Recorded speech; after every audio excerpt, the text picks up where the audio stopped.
নমস্কাৰ নিউজ ৱেবৰ সমূহ দৰ্শকক স্বাগতম জনাই আগবঢ়াইছো দিনটোৰ কেইটামান শিৰোনাম।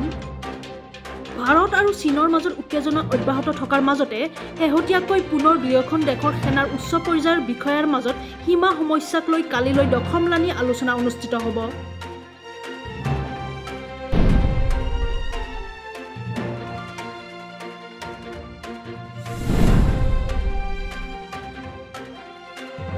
ৰাজ্য চৰকাৰৰ বিৰুদ্ধে বৃহস্পতিবাৰে ৰাজ্যজুৰি সদৌ অসম মধ্যাহ্ন ভোজন কৰ্মচাৰীৰ প্ৰতিবাদী কাৰ্যসূচী।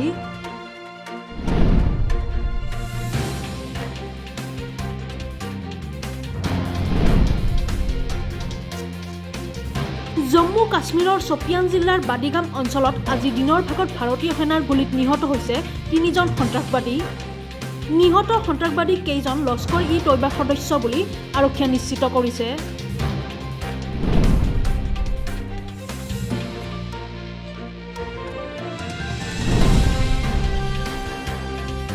আশা নিৰ্বাপিত হোৱাৰ পথত।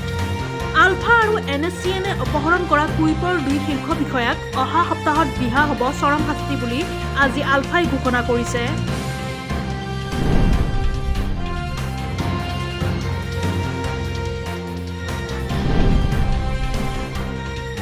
পুনৰ নিজৰ মোবাইল নম্বৰ দিলে মন্ত্ৰী ডক্টৰ হিমন্ত বিশ্ব শৰ্মাই প্ৰিয় নেতাক। মাজুলীত ৰাস চলাবলৈ আমন্ত্ৰণ জনালে ভাগিন অনুৰাগীয়ে।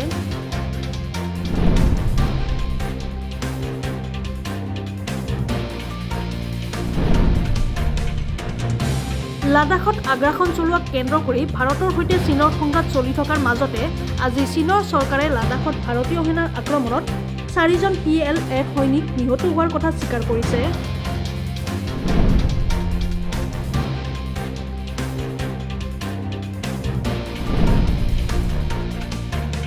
সন্মুখত বিধানসভা নিৰ্বাচন।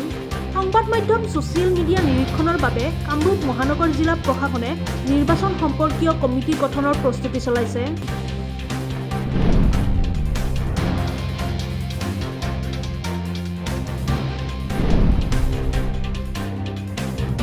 প্ৰধানমন্ত্ৰী নৰেন্দ্ৰ মোদীয়ে সাক্ষাৎ কৰে প্ৰাক্তন মুখ্যমন্ত্ৰী প্ৰফুল্ল কুমাৰ মহন্তৰ পত্নী জয়শ্ৰী গোস্বামী মহন্ত আৰু পুত্ৰক। প্ৰাক্তন মুখ্যমন্ত্ৰীগৰাকীৰ স্বাস্থ্যৰ বুজ লৈ মহন্তৰ আশু আৰোগ্য কামনা কৰে প্ৰধানমন্ত্ৰী মোদীয়ে। উল্লেখ্য যে গুৰুতৰভাৱে অসুস্থ হৈ আছে প্ৰাক্তন মুখ্যমন্ত্ৰী প্ৰফুল্ল কুমাৰ মহন্ত।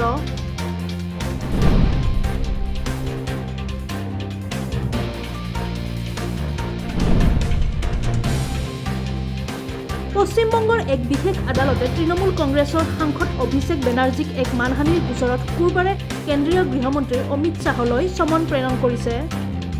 22 ফেব্ৰুৱাৰীত আদালতত হাজিৰ হ'ব লাগিব অমিত শ্বাহ।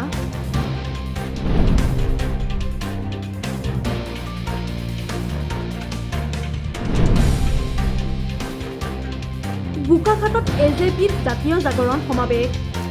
অতুল বৰাক তীব্ৰ সমালোচনা লুৰিণজ্যোতি গগৈৰ। এইখিনিয়ে আছিল আজিৰ দিনটোৰ গুৰুত্বপূৰ্ণ খবৰ। ধন্যবাদ।